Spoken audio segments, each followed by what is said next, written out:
Assalamualaikum warahmatullahi wabarakatuh. Kembali lagi di YouTube channel Rini Setyaningsih. Vlog kali ini tentang perjalanan Rini menemani Jubair untuk mengobati penyakitnya, mulai dari kontrol, kemudian USG dan proses-prosesnya sampai operasi. Nah, kira-kira apa ya penyakit yang diderita Jubair dan bagaimana prosesnya? Ikuti terus videonya sampai selesai teman-teman. Sebelumnya subscribe dulu ya untuk yang belum subscribe.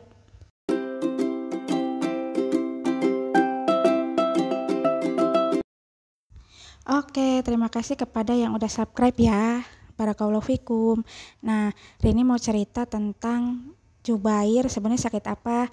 Jubair ini kan pas lahir itu beratnya cuma 1 kilo, 1,4 kilo, dan lahirnya itu prematur, usia kehamilan 31 minggu.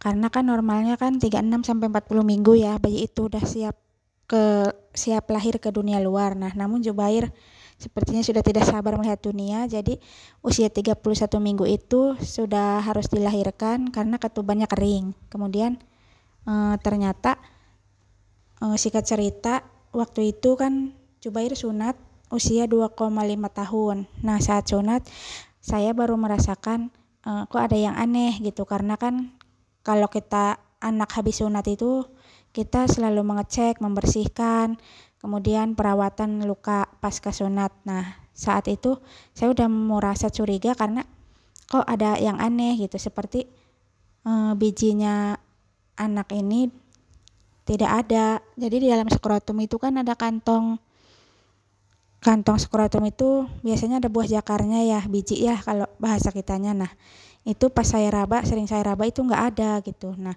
terus saya kan konsul pas sunat itu sekalian ke yang nyunatnya. Terus katanya nanti ditunggu aja, barangkali turun sendiri gitu. Ya udah saya tunggu. Ternyata saya tunggu sampai 5 tahun, sampai usia dia mau 5 tahun, baru September kemarin awal saya cek kembali, nggak ada tanda-tanda udah turun gitu. Karena sebagai orang tua kan kita was-was ya. Akhirnya saya beranikan diri untuk memeriksakan Jubair ke puskesmas. Nah, setelah saya diskusi dengan suami saya, kemudian Kamis 18 September 2025 saya pergi ke puskesmas untuk memeriksakan Jubair. Kemudian waktu itu di puskesmas saya jelasin keluhannya bahwa ada kelainan pada kelaminnya. Kemudian sama puskesmas langsung dikasih rujukan ke Rumah Sakit Anisa.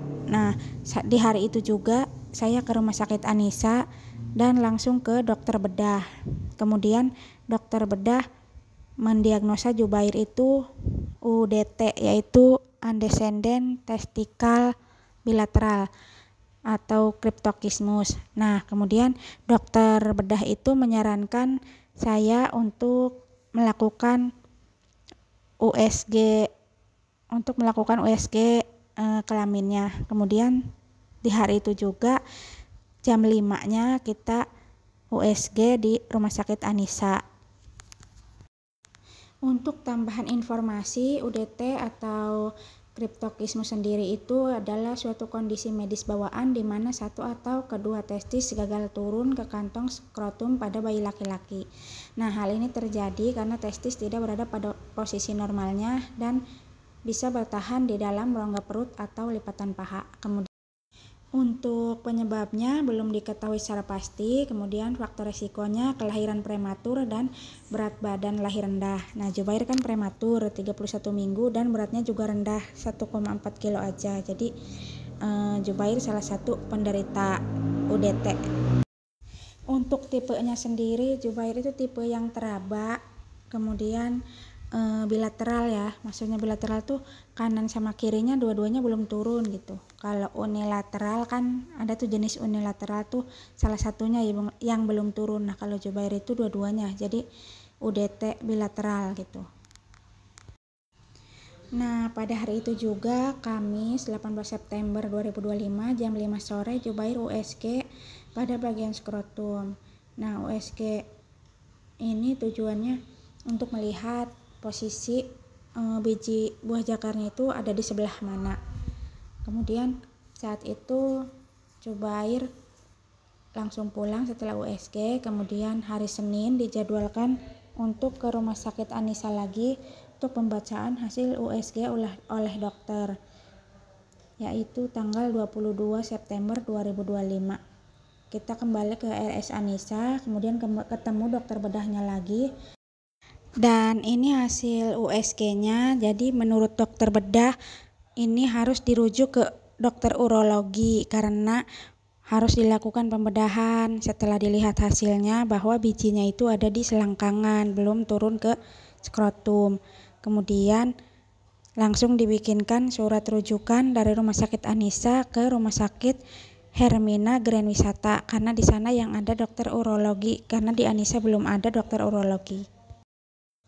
Selasa 23 September 2025 kita datang ke Rumah Sakit Hermina Grand Wisata untuk menemui dokter urologi. Kemudian menurut dokter urologi penanganan untuk kasus Jubair ini harus segera dilakukan operasi, lebih cepat lebih baik. Akhirnya dijadwalkan untuk operasi tanggal 8 Oktober 2025 dan seminggu sebelumnya harus rongsen, kemudian cek lab darah, kemudian konsul ke dokter anestesi dan dokter anak.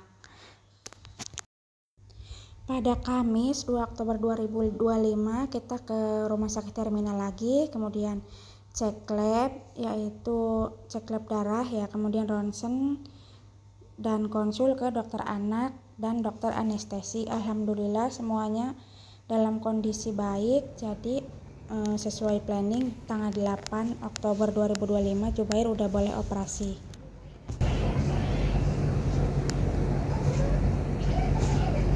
Mau periksa apa nih? Mana yang diperiksa? Oh, apa tuh? Apa itu? Senang dia makan ada TV guys. Udah diinfus tadi Dedek. Nangis nggak? Jubair kenapa ya? Apanya yang mau dioperasi kata dokternya? Hah? Nangis. Nah, jadi gimana nih Ber, yang mau dioperasi apanya? Nih, jadi yang dioperasi teh ininya, coba lihat. Itu robot. Ini sih ya. Ini nih, jadi kan normalnya di sininya ada bijinya nih 2. Nah, tapi si Jubair nggak ada, masih di sini. Di USG di sini sama di sini. Nah, nanti kata dokter dibelek. Apa ini? Nyerjaan mau pipis nggak? Oke, makasih. Operasi. Belum. Gede amat ngotnya. Masih ngantuk.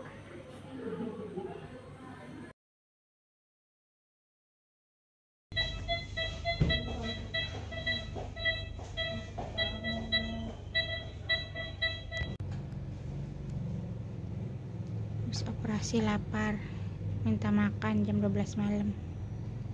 Lapar nak? Puasa ya dari jam 11 siang sampai jam 11 malam, ini udah mau tengah 12. Pinter sekali puasa. Apa yang dirasa Dek? Udah gak sakit nak? Udah gak sakit? Masya Allah, udah selesai. Nanti mau beli apa kalau udah sembuh? Hah? Gak usah? Oke. Mainan? Atuh, tadi udah beli gaya. Emang pulang? Lagi. Yang tadi aja belum di unboxing. Kita lihat dulu titik Jubair nih kayak gini. Insya Allah mau cepat sembuh, amin. Iya kayaknya mempunyai warabi kawas yang Kumaha? sakit.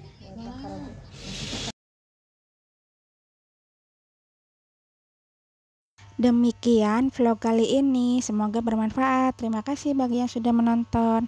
Jangan lupa like, komen, dan subscribe ya. Wassalamualaikum warahmatullahi wabarakatuh.